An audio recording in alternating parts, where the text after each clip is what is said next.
Now, I'm looking at the title of your first movie, and it's the underlying title of all your movies, Patterns of Evidence. And so we're looking at patterns. And from what I can tell, there's patterns of, let's see here, arrival. The Israelites arrive, then they multiply, then there's slavery, but then there's a fourth one that you call judgment. Well, what's that all about? Right. I wanted to take this next clip to really look at, is there any evidence? People say, well, the critics say, well, we can't find the evidence of the Exodus. And that patterns of evidence approach basically said that, well, let's look at what the Bible is actually telling us. What is the biblical account actually communicating? And can we find a pattern there? And this next clip is going to be about the judgment. It's really going to be about, there's an Egyptian sage. His name is Ipuwer. And earlier on in history, he wrote this poem, Admonitions of an Egyptian Sage. And he wrote these like proverbs. And the reason why people are so fascinated, because these proverbs almost match identically with what happened during the time of the plagues. There's more to this than we're going to show in this clip, but this clip will give you a good feel. So what I'm going to do here is I'm going to have the Rabbi Manis, he's going to be reading what the Bible says, and then Ipuwer is going to be sharing what was written. And you're going to see almost, like a hand and glove, that these two things are going to fit right together. And the reason why people have been dismissing these connections is because they don't think that the Exodus happened at that time. And that's been the battle of these films, is that we've been looking at chronology. What time in history did things happen? And what I saw was that it was more important to look for a pattern of evidence, because history's timelines are, no one knows for sure. They're guessing about how long people lived and what happened in certain cases. So our films are looking at the Bible timeline, and we're saying, well, the Bible is telling us that these events happen. And I believe the Exodus happened around 1450 BC. That's when the Bible places it. And so what we're trying to do with these patterns is to help look for a sequence of events and say, well, maybe the dating of history is off and not the Bible. So in our films, we always look at, the Bible's integrity, and we're always looking to make sure that, that we're saying, well, what is the Bible telling us? And if we take the Bible at its word, and you'll see this over and over and over in our films, that we're basically saying, well, what is the Bible saying? And is there that pattern that we can follow? So the judgment is very important, because once again, Passover, what is passing over people? It's the angel of death. It's the 10th plague, right? And we do know that God is saying, if you have the blood of the Lamb on your doorpost, this blood of the Lamb is significant because it's going through history. Basically acknowledging that you believe that God is God and you're willing to obey and to say, I'm just going to sacrifice this lamb, this Passover lamb, and I'm going to put its blood on my doorpost. Well, then we know later on Christ comes and he is the Passover lamb.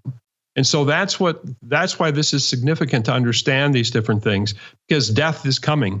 And that's what you're going to see in this clip, what happens when one group of people obey God and the other group of people don't. All right, well, let's take a look at it. Critics are quick to point out that there is no such record from Egypt of supernatural judgment and devastation. But others believe there is an Egyptian document that actually gives an eyewitness account of the plagues and chaos. Mahoney went to Holland to meet the curator of the Leiden Museum, where this significant papyrus is housed. But Egyptologist Martin Raven sees no evidence for the Exodus in this document or anywhere else. The story of the Exodus is described in the Old Testament. It's part of the national history of the Jewish people, or so they say. We have no independent evidence that this is a real historical event. We can believe it because we believe in the Bible. There are no Egyptian sources that describe it. There are no other documents, there are no archaeological sources that could prove this took place as a mass exodus.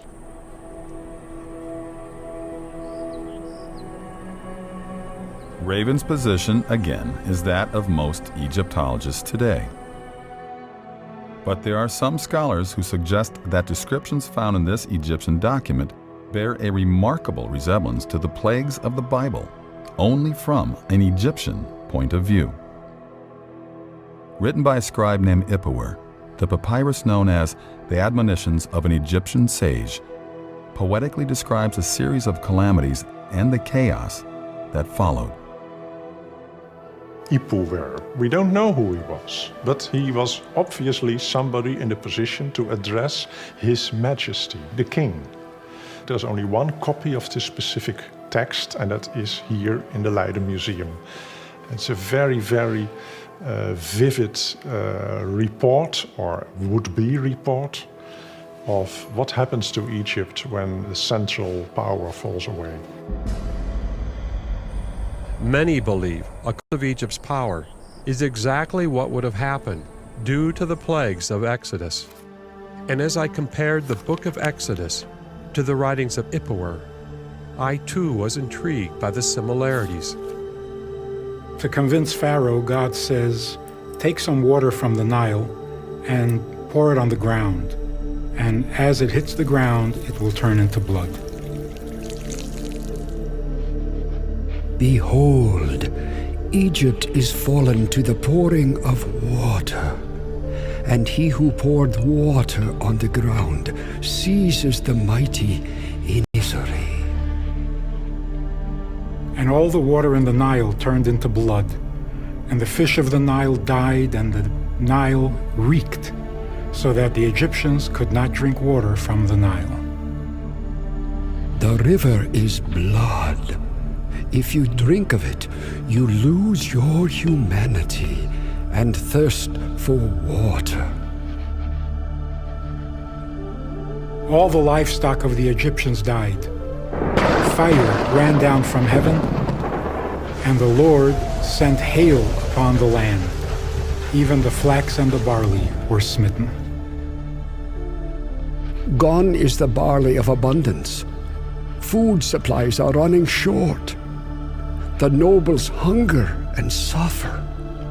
Those who had shelter are in the dark of the storm.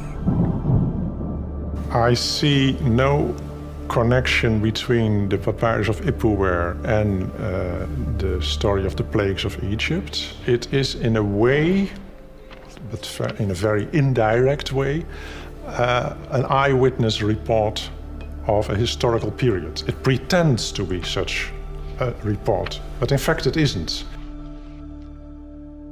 At midnight, the Lord struck down all the firstborn in the land of Egypt, from the firstborn of Pharaoh sitting on his throne to the firstborn of the captive in the dungeon. Behold, plague sweeps the land.